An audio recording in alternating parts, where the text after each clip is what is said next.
rejection, fear of inadequacy, fear of powerlessness. If a love avoidant gets angry, they're probably feeling the fear of rejection. Now, no, as I said earlier, no one rejects us. It's not possible. Rejection is a lack of self-esteem, okay? Rejection this is part of the love addict, love avoidant dynamic, all right? Because we haven't been taught how to pursue healthy self-esteem, we look outside of ourselves for value and worth. So in other words, like the love addict, he's rich, smart, successful. She's sexy and smart and whatever. If I get her, I'm worth something. That's a lack of self-esteem. You're looking outside of yourself for validation. That's why no one can reject you. We only reject ourselves, all right? So that's something to realize. But if you want to get an avoider back, the quickest way is to go quiet. Now, the question you have to ask yourself is, do you really want to be in a manipulative dynamic with somebody where there's no love involved? It's just a game? That's how most relationships are. It's a manipulative game. Watch reality TV. The Kardashians. Pick any reality show you watch where there's a relationship and watch how they manipulate each other. The Bachelor. Oh my God. You want to see love addiction and love avoidance at its full dynamic? Watch that. Watch how they manipulate each other. They pout, throw fits, and all of a sudden the Bachelor feels bad.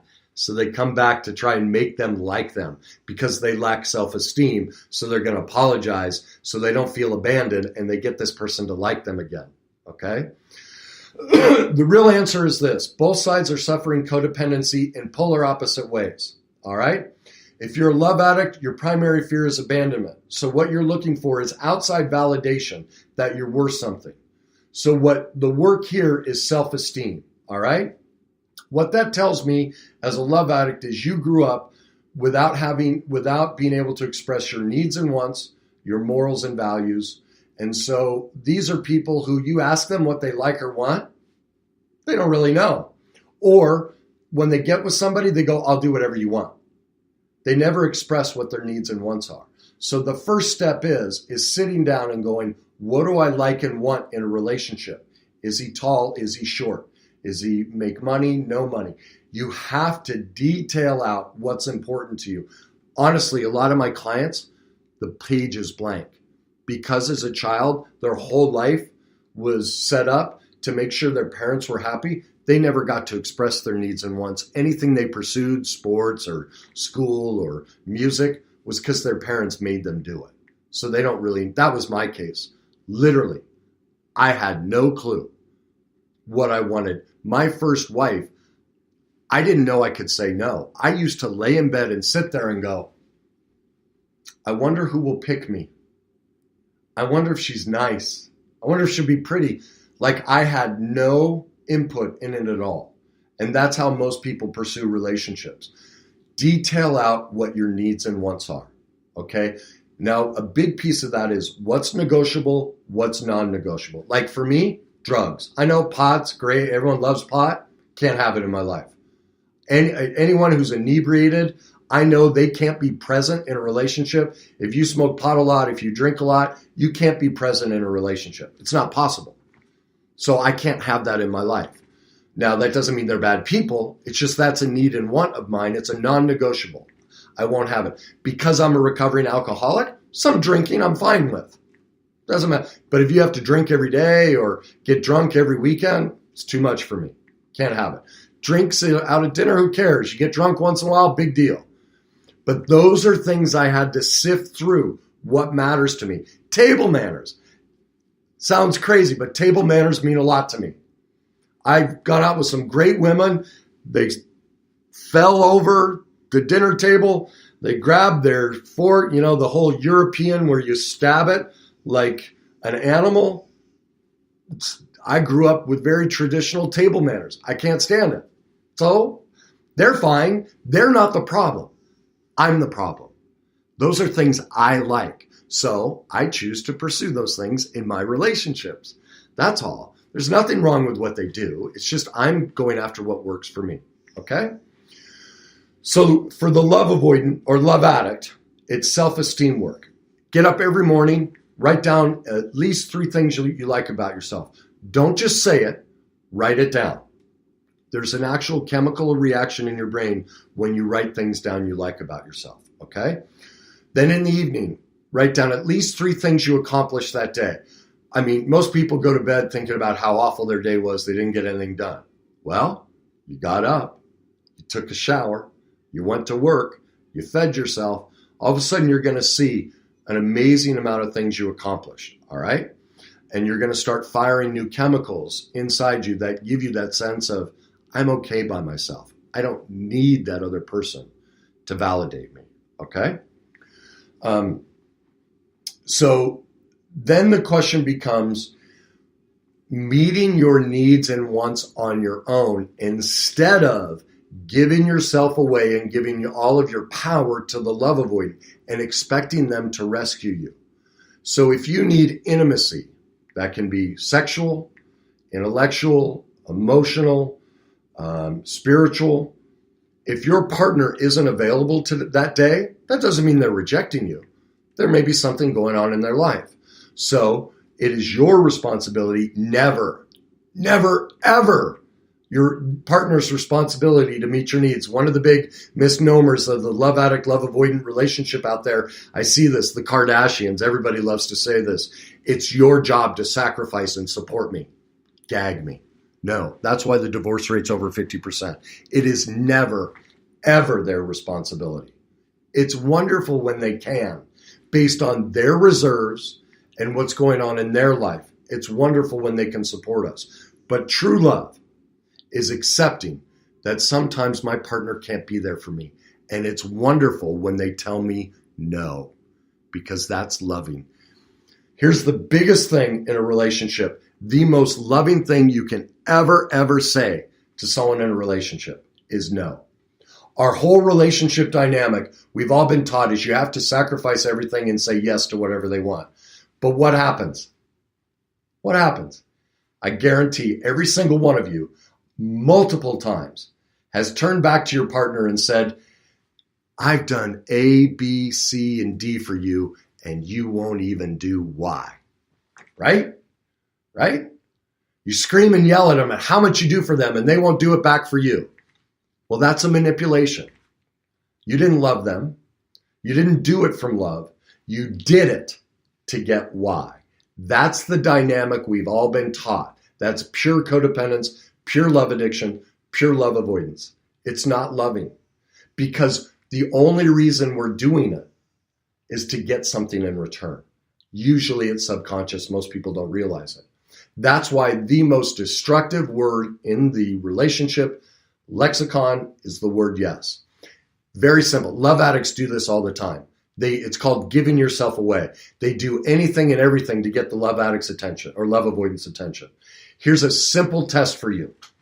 Anytime anyone makes a request of you, here's what I want you to ask yourself.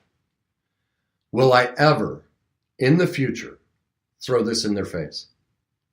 Will I ever come back and say, I did this for you and you didn't do something for me?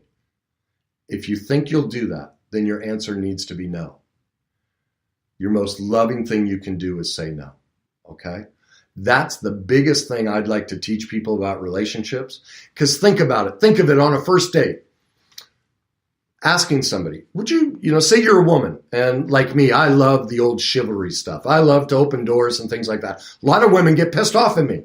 They're like, what are you doing? You don't think I can take care of myself?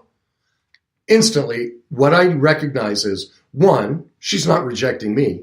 2, she's authentically telling me who she is. In her belief system, she finds it offensive if a man has old-fashioned values. All right? She's saying no to me. Where's the problem? Where is it? I just realized this isn't a person I want to date. It doesn't work for me. I want someone who, when I open the door, loves it, who never expects to open their car door and thinks it's amazing. That's what works for me. So where is the problem in this woman telling me, no, don't open my door? None. I just saved myself a lot of money and a lot of headache. All right? That's the value of no. You let somebody know authentically who you are right from the beginning. And that's what stops this dynamic from happening. The word no tells the other person exactly who you are. It's loving and kind and authentic. But this dynamic isn't set up that way. It's set up to say yes, to manipulate. I had someone reach out to me earlier, asking, they're fighting a lot. She didn't get into the details, but I guarantee you what's happening is this dynamic. She is saying yes to things she wants to say no to, and he probably is too. Neither one has it's a codependent dynamic. They're trying to manipulate the other one to meet their needs, but the other one doesn't want to. That's why they won't do X for you, is they have no desire to. And both are in denial of that fact, that this is what's going on. Let's get into that piece, because someone else brought this up as a suggestion. How does denial work in relationships? That's it. People show us from the get-go exactly who they are. Literally on the first day. People tell us all about their lives, their past relationships, and there are a couple keys to denial. First of all, if you're dating and you want to learn something about somebody right away, if they bring up their ex or anything they judge that person on, they're telling you about themselves. Okay? They're telling you about themselves. I'm going to use my life example to show you how this works. Okay? Well, before I do that, let me clarify. People are always telling you exactly who they are, but we haven't been taught how to listen. Here's how denial works. People will say a sentence that includes fact and emotion. Okay? Fact is, I went to the grocery store yesterday. Fact is, I went to the checkout counter and I ran into this woman who was completely selfish and rude. That's emotion. Everything up to that point is truth. The emotion, they just told you about themselves. What I just learned about this person is they struggle with being selfish and rude.